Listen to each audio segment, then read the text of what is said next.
C'est peut-être un message pour Dieu, pour toi, par rapport à ta pornographie, ta masturbation et tes péchés secrets, ton vol. Peut-être c'est Dieu qui te dit, j'ai voulu vraiment te purifier, mais tu as été récalcitrant. La souillure là va coller sur toi jusqu'à ce que j'épuise ma colère. Il y a un moment où c'est facile d'abandonner le péché. À ce moment-là, si on coopère avec Dieu, le péché part pour toujours. Et à ce moment-là, c'est lui qui compromet.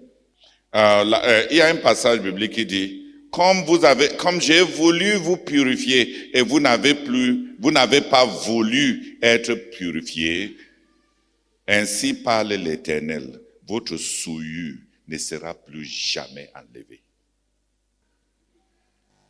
Comme j'ai voulu vous purifier et vous n'avez pas voulu être purifié, ainsi parle l'Éternel. Your uncleanness shall never be taken away again. Qui a trouvé le passage? Votre souillure ne sera plus jamais ôtée, enlevée. Ézéchiel 24, verset 13, version français courant. Jérusalem, tu es souillé par toutes tes actions immorales. J'ai voulu te purifier, mais tu ne t'es pas laissé faire. Eh bien, tu ne pourras pas devenir pur jusqu'à ce que tu aies subi toute ma fureur. Amen. Version Semeur, Ézéchiel 24, verset 13. Jérusalem, ta conduite immorale t'a souillé. Je voulais te purifier de ta souillure, mais tu ne t'es pas laissé purifier. Tu ne pourras plus être purifié jusqu'à ce que j'ai assouvi ma colère contre toi. Amen. C'est peut-être un message pour Dieu, pour toi, par rapport à ta pornographie, ta masturbation et tes péchés secrets, ton vol. Peut-être c'est Dieu qui te dit, j'ai voulu vraiment te purifier, mais tu as été récalcitrant. La souillure là va coller sur toi jusqu'à ce que j'épuise ma colère. Imagine quand tu ne pourras plus être purifié. Pourras. C'est-à-dire que même si tu décides de faire même l'effort, Dieu décide, tu vas finir de visionner la pornographie, tu pleures et tu rentres.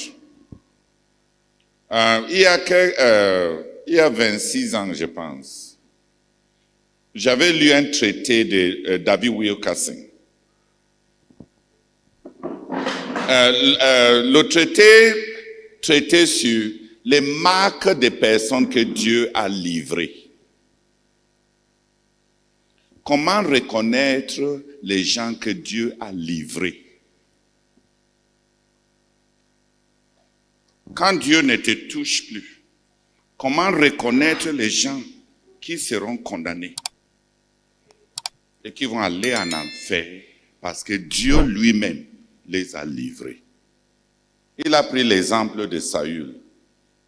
Il dit, c'est les gens qui se repentent plusieurs fois et ne changent plus. Saül a pleuré, n'est-ce pas? Plusieurs fois. Quand David l'attrape, il dit, oh mon fils David, oh mon fils, je suis bête. Je ne sais pas ce qui m'arrive. Tu es plus juste que moi. Tu seras roi. Le royaume sera établi. Il prophétise. Quand il finit de pleurer là, est-ce qu'il change? Non. Le lendemain, les gens viennent lui dire, David est en train de cacher ici et il ramasse son armée. Allons le chercher. Comment tu peux expliquer ça, frère? On pleure, on se repent, on pleure, on prend des résolutions, on dit, ouais, qu'est-ce que j'ai même fait comme ça? et le lendemain, tu es de retour. David Wilkerson dit, quand Dieu a livré un homme, la repentance ne le change plus. Le pleur ne touche plus son cœur. Pas les pleurs des autres, ses propres pleurs.